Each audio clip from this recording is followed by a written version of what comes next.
আসসালামু আলাইকুম, আশা করি সবাই ভালো আছেন। আমরা এখন আমার বোনের বাড়িতে বেড়াতে যাচ্ছি। যে আমাদের বাড়িটা হচ্ছে ইকরাশি খেজুরবাগের ওই সাইডেই মৌলভীডাঙ্গি পড়েছে আমাদের বাড়িটা। এই যে আমরা এখন যাচ্ছি, চকের ভিতর দিয়ে একটা নতুন রাস্তা গিয়েছে, সেইখান দিয়ে এখন এইখান দিয়ে গিয়ে মাঝির কান্দারে রাস্তায় উঠবো। এই বড় রাস্তায় উঠে গেছি, যেখানে অনেক মানুষজন, অনেক গাড়ি যায় এই রাস্তা দিয়ে, বাস চলাচল করে। আমরাও আমাদের বোনের বাড়িতেই যাচ্ছি দাওয়াতে। এই যে আমার বোনের বাড়ি হচ্ছে মাঝির কান্দার পরে সাদা গাছগাছলা, আমাদের বাড়িটা হচ্ছে বান্দুরা, অনেক কিছুই আছে।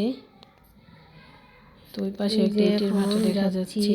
রাস্তার কি সুন্দর প্রাকৃতিক দৃশ্য দেখা যাচ্ছে। কলা গাছ আছে, মানে রাস্তার দুই পাশে এক একজন এক এক ধরনের গাছ লাগিয়ে রেখেছে। এটা হচ্ছে একটা রেস্টুরেন্ট।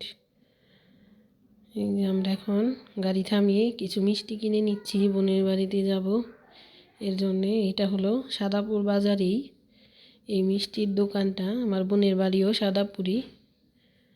এইখানেই মিষ্টিগুলা দেখছি, দই আছে, যার যেটা ভালো লাগে। কালো জাম দেখা যাচ্ছে, যার যেটা ভালো লাগে সে সেটাই কিনে নেয়। এটা হচ্ছে আমার মেজো বোনের মেয়ে, বিড়াল নিয়ে বসে আছে। আমার ছেলেও আছে সাথে। এই তো ওদের খাবার দাবার নিয়ে আসা হয়েছে, ওরা নাকি রুমের ভিতরেই খাবে। এই তো আছে রোস্ট, ডিম আছে, ইলিশ মাছ ভাজা, টিক্কা করা হয়েছে, ওগুলাও আছে, পোলাও, সালাদ। যে ওদের মুখে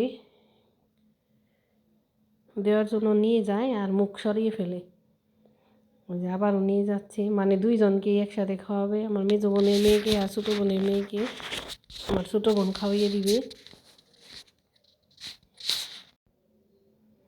যে একবার ওর মুখে দিতেছে, আবার আরেকজনের মুখে আবার দিতেছে। মুখে নিয়ে অনেকক্ষণ বসে থাকবে, মানে সহজে খায়, ওদা শেষ করে না। যে তারপরে আমরা চলে এসেছি। এই যে আমাদেরকে আবার বাসায় খাওয়ার জন্য দিয়ে দিয়েছে পোলাও, রোস্ট, তারপর আছে মাংসের তরকারি, আরও সাথে আছে দইও দিয়ে দেওয়া হয়েছে। এই তো রাত্রে খাবার দাবারও নিয়ে এসেছি। এই ছিল আজকের মতো। সবাই ভালো থাকবেন, সুস্থ থাকবেন। আল্লাহ হাফেজ।